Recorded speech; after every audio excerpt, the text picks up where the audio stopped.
Dans le souci permanent de contribuer universellement au bien-être de l'humanité par les substances biologiques naturelles, l'ONG Savoie d'Afrique Plus et SAP Laboproduction, dont les spécialités sont le foie et les organes de reproduction du consultant international en phytothérapie, le sachant Tokenglele, alias Dr Gampin, vous invite à consommer son complément alimentaire que voici.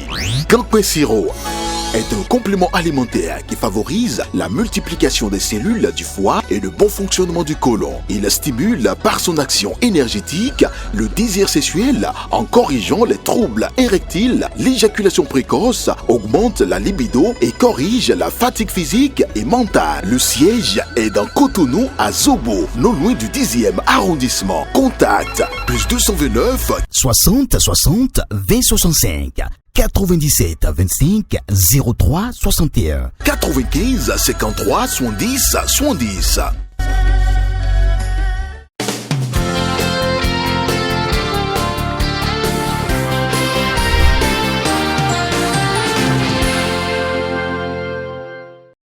Le meilleur réveil, c'est votre émission matinale sur Guérit TV Monde. Chers amis internautes, bien le bonjour et bienvenue sur votre émission. Nous démarrons comme de coutume par la revue des titres et j'installe pour vous tout de suite et maintenant Shamsdine Badaro pour le tout premier exercice pour le compte de cette semaine. Shamsdine Badaro, bonjour. Bonjour Latifat Kouinou. Alors avec vous, nous allons prendre connaissance de toute l'actualité de ce 8 juillet 2024. Et nous démarrons par la revue des titres. On démarre par la revue des titres, exactement, Latifat Kouinou, amis internautes, bonjour. Et ce matin, c'est le quotidien Adiatien News de Gaspard Adiamonsi qui plante donc les décors. Mon confrère titre manchette, politique nationale, Mathias Kouanou, alias Akoma, le malheur du bloc républicain dans la 20e circonscription électorale. S'interroge donc mon confrère. Forum des maires des villes créatives de l'UNESCO au Portugal, Charlemagne Nkoti présente les atouts culturels et touristiques de Porto Novo. Situation des dialysés au Bénin, les propositions des députés Gérard Benochi, Sophia Tchanou et Natonde Ake. Adiatien News s'en va. Et on retrouve notre quotidien. France législative, la coalition de gauche remporte la majorité et gâche les plans de l'extrême droite. Le matin, Abuja, sommet extraordinaire de la CEDEAO, Bola Tinubu réélu président de l'organisation. Soleil levant, amélioration des conditions de vie des médias au Bénin, les parlementaires très préoccupés. La ministre Aurélie Adam Soulé Zoumarou répond aux interrogations du député Baké Tchabi Goro. Les députés plaident pour un réel soutien gouvernemental aux entreprises de presse. Bravo donc à ces députés. Le Patriote, titre manchette ce matin, Centre hospitalier international de Calavi, c'est vérité non dite. Financement, conception, administration publique ciblée. Selon mon confrère, retrouvez l'article à la page 3 du journal. Quotidien L'Observateur, dans sa livraison de ce lundi, titre manchette, les femmes de l'OFR en immersion à la GDIZ. La coordinatrice nationale Alimatou Badarou salue le génie de Patrice Tanon. Régulation des médias au Bénin. Édouard Loko, une longue carrière jalonnée de succès et de contributions significatives. On retrouve le journal de Raoul Sounou à présent, Nord-Sud quotidien, qui titre en manchette, ANIP, la démission du DG n'est pas à consommer. AES et CEDEAO, à chacun son sommet. Fraternité, le quotidien de Ménotin, titre en manchette ce matin, préparatifs des manifestations du 1er août 2024, la place de l'Amazon sécurisée, ambiance sur le chantier. Incendie dans la zone commerciale de l'ENA UAC, un triste bilan, le film du drame est à retrouver dans les colonnes du journal Fraternité dans sa livraison de ce lundi. La Nouvelle Tribune, résolution de la crise bénino-nigérienne, une commission tripartite. Pourquoi faire, s'interroge mon confrère. On retrouve Diak Pata, certains des médias au Bénin, Les députés déplorent la précarité des journalistes et font des souhaits. On retrouve le quotidien Matin Libre.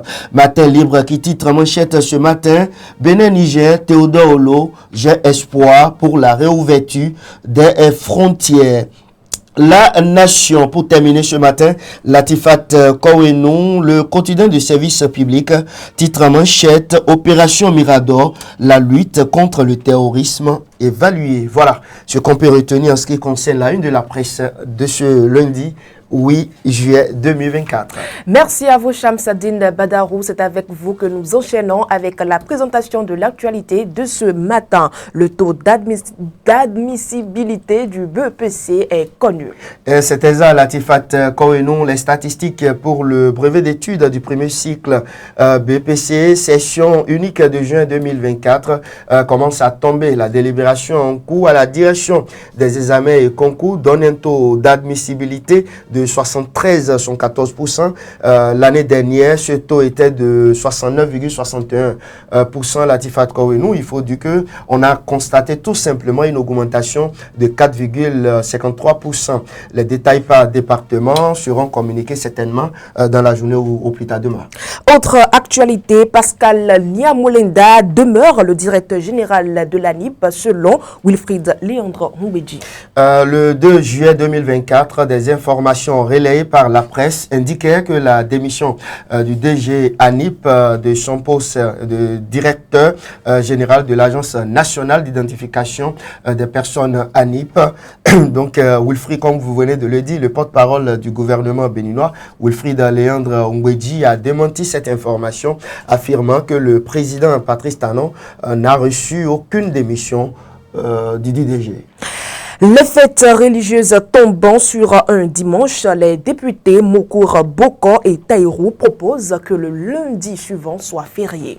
Les députés Mokour Boko et Taïrou ont proposé le 4 juillet 2024 une modification de la loi sur les fêtes légales pour que lorsque le Ramadan, la Tabaski ou la fête des religions traditionnelles tombe sur un dimanche, le lundi suivant soit déclaré chômé et payé sur l'ensemble du territoire béninois. Latifat Kowenou, il faut ajouter que cette proposition a été introduite auprès du président de l'Assemblée nationale. Hors de nos frontières, création de la Confédération des États du Sahel, un acte très inquiétant pour les populations de ces pays. Le Burkina Faso, le Mali et le Niger ont officiellement lancé la Confédération des États du Sahel. C'était le 6 juillet dernier lors d'un sommet à Niamey, la veille du sommet de la Communauté économique des États de l'Afrique de l'Ouest, CEDEAO. Les dirigeants militaires des trois pays ont déclaré la rupture avec la CEDEAO irrévocable. Et ça me fait donc appel au titre, l'article publié par, ou le titre donné ce matin par le journal de Raoul Sounou, à chacun son sommet. Dans l'actualité sportive, le Bénin aux Jeux Olympiques de Paris 2024 sans Odile Arwanwanou. Le Bénin sera représenté aux Jeux Olympiques de Paris 2024 par plusieurs athlètes dont Valentin Ouenato en judo et Noénie Yarigo aux 800 mètres. Cependant, Odile Arwanwanou, championne en titre en heptathlon, ne participera pas cette année, n'ayant pas pu valider sa qualification. Merci à vous, Shamsadine Badaro, puisque c'est avec cette actualité sportive que nous refermons la toute première rubrique de cette émission. On se donne rendez-vous demain. Demain, si Dieu le veut. Chers amis internautes, quant à nous, on se retrouve tout juste après cette pause publicitaire.